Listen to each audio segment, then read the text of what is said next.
सूर्य की कठोर चमक के नीचे एमिली घर के बाहर अथक परिश्रम करती है। उसका माथा प्रयास से सिकुड़ा हुआ है। इसके विपरीत एम्मा सुस्ती से आराम करती है, जो श्रम की मांगों से अप्रभावित है। माँ एम्मा के पास आती है। उसकी आवाज प्यार से भरी हुई है। मेरी प्यारी बच्ची, मैं तुम्हारे लिए कुछ पीने के लिए लाऊं? एमिली की ओर मुड़ते हुए माँ का लहजा बदल जाता है, असंतोष से भरा हुआ। तुम अधिक मेहनत क्यों नहीं कर रही हो? तुम्हें अधिक उत्पादक होने की आवश्यकता है। खुले आसमान के नीचे एमिली की क्रॉस सिलाई उसके हाथ से छूट जाती है, कुएं की अंधेरी गहराई में गिरती है। हताशा से प्रेरित होकर एमिली कुएं के किनारे पर खतरनाक तरीके से झुकती है। उसका दिल बेचैनी से धड़क रहा है।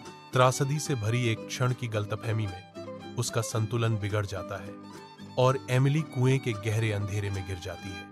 क्रॉस सिलाई पानी की सतह पर धीरे से तैरती है, एमिली के दुर्भाग्यपूर्ण प्रयास का एक मूक वसीयतनामा।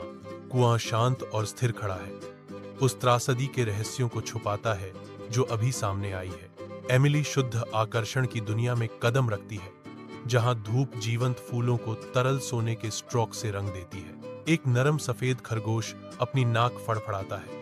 बगीचे की शांत सिम्फनी में एक घबराहट भरा दिल। एमिली को खरगोश और गुलाब दोनों की मदद करने की इच्छा होती है। कांटेदार गुलाब का झाड़ी एक मूक रक्षक के रूप में खड़ा है, जिसके लाल रंग के फूल लचीलापन और छिपी हुई जादू की कहानियां फुसफुसाते हैं। बगीचा अनकही कहानियों के वादे के साथ बुलाता है, जहां हर पंखुड़ी और सरसराहट एक गहरी रहस्य की ओर इशारा करती है। एमिली हॉली के घर पहुंचती है, जो बाहरी दुनिया से एक आश्रय है। होली एमिली का खुले हाथों से स्वागत करती है, गर्मी और शरण प्रदान करती है। अंदर हॉली एमिली को निर्देशित करती है, उसे एक आरामदायक कार्य सौंपती है। एमिली बिस्तर को पंखों से भरे रजाई से सजाना शुरू करती है, जिससे एक नरम आश्रय बनता है। होली के घर के अंदर साधारणता एक सन की सपने में बदल जाती है, क्योंकि एमिली सावधानीपूर्वक बिस्तर पर पंखों को व्यवस्थित करती है। पंखों की इस शरण स्थली के बीच एमिली स्वादिष्ट व्यंजनों का आनंद लेती है। हर कौर उसके दूर घर की एक कड़वी मीठी याद दिलाता है। दिन की हल्की रोशनी खिड़की से छनकर आती है, एमिली के चेहरे पर एक कोमल प्रकाश डालती है, जो परिचित चेहरों और स्थानों के लिए लालसा से अंकित है। प्रत्येक पंख रखा गया यादों की एक मूक गूंज है, क्योंकि एमिली एक ऐसी दुनिया को फिर से बनाती है जो निकट और असंभव रूप से दूर दोनों लगती है।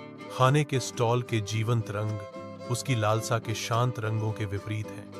हर स्वाद एक क्षणिक पलायन है। इस मार्मिक चित्र में एमिली की लालसा उसके कार्यों के साथ जुड़ जाती है, जो घर की याद और लचीलेपन का एक ज्वलंत चित्र प्रस्तुत करती है। होली एमिली को सुनहरा दरवाजा पेश करती है।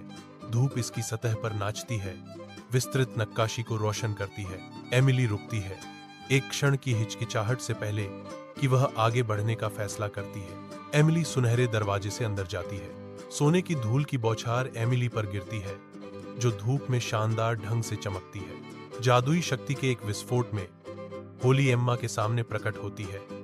बगीचा जीवंत जीवन से जगमगाता है।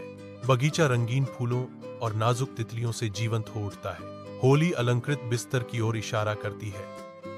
उसका भाव दृढ़ है, तुम्हें इस बिस्तर को पंखों से ढकना है। हॉली के शब्द जादुई बगीचे में गूंजते हैं। अदृश्य कथावाचक एम्मा की आलस्य की फुसफुसाहट करता है, जो उपेक्षित कर्तव्यों का पूर्वाभास देता है। तेज धूप में हॉली का खारिज करने वाला आदेश गूंजता है, जाओ। एम्मा सुनहरे दरवाजे की ओर चलती है। अचानक कीचड़ उस पर छिटक जाता है, मिट्टी से सनी। एम्मा घर लौटती है, जो सीखे गए सबक का एक दृश्य प्रमाण है। घर वापस एम्मा एमिली के साथ काम करना शुरू करती है, जिससे हवा में नए उद्देश्य की भावना भर जाती है। साथ साथ एम्मा और एमिली सहयोग करते हैं। उनके प्रयासों को साझा खुशी से चिह्नित किया जाता है। उनका सहयोगात्मक कार्य फलता फूलता है और उनकी साझा उपलब्धि से खुशी झलकती है।